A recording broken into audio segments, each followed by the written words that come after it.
Kumpul dan tukar minyak masak terpakai anda kepada wang tunai bagi negeri Perak dan Pulau Pinang.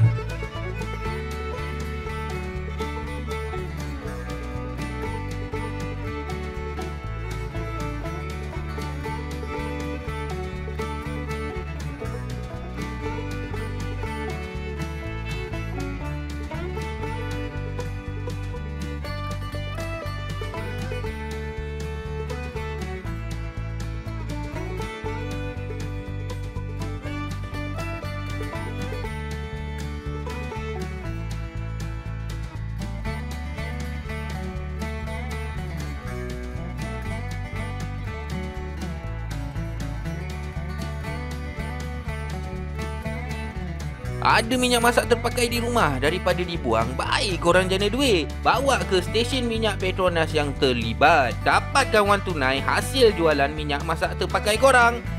Kan untung tu.